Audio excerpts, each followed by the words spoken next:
loves, so we can hopefully give everyone Have a look at the size of that. Oh. There comes the sinker. And 2 there, seconds. holy snapping, look at the size of that, Lee. That has got to be at least, oh! Whoa, I'm getting stretched. Now the wind and leader's off the rod here. You'll notice we're back to the 15 kilo line.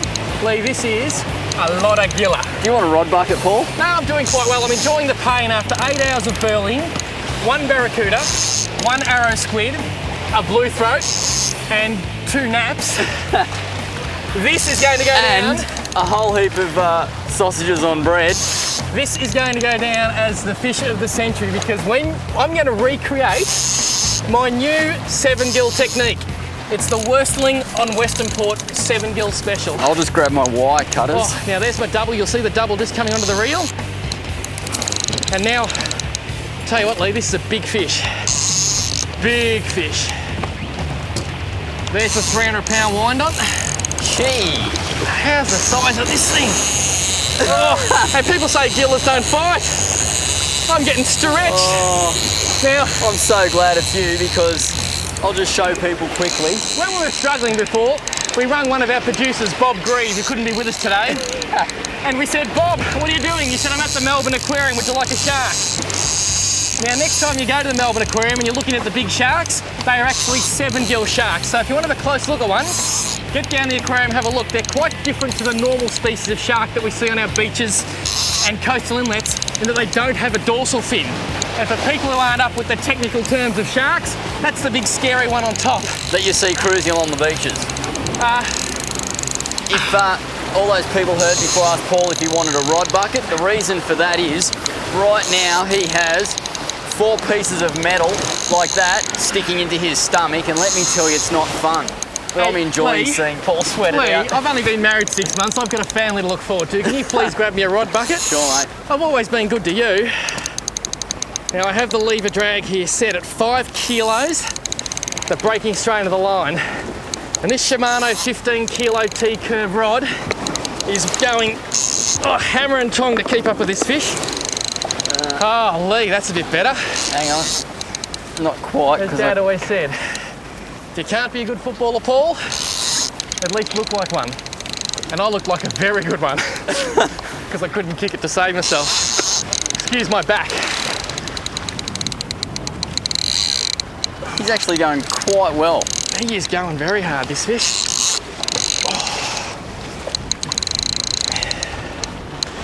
My lower lumbar region, Lee, is a little bit tired.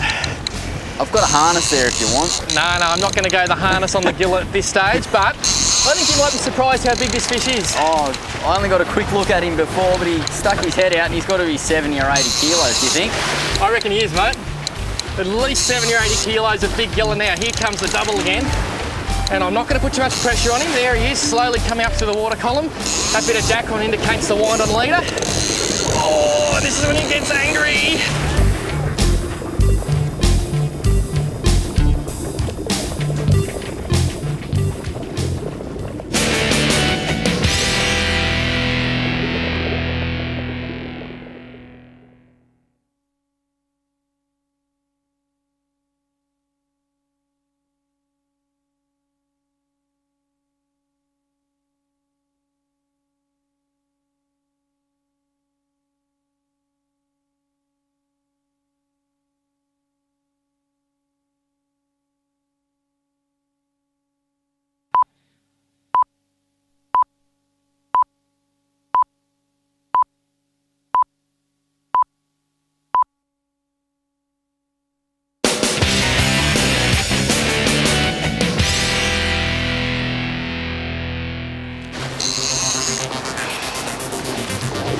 I'll step back, you grab the trace. Just watch that sinker, Lee. Just break it off, mate, because that'll hurt you.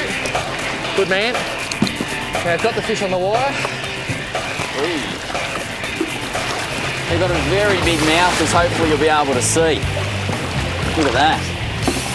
And a fair set of teeth on them.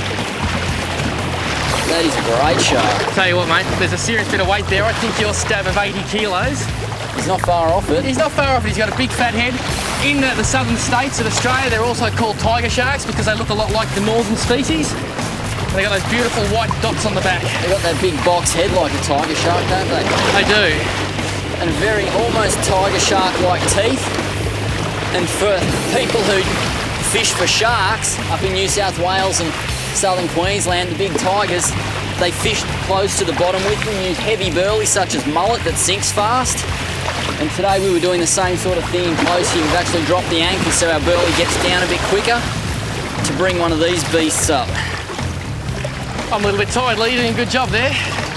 Now, would you like to get the wire cutter so you can set this beast free? I think so. Just put it there.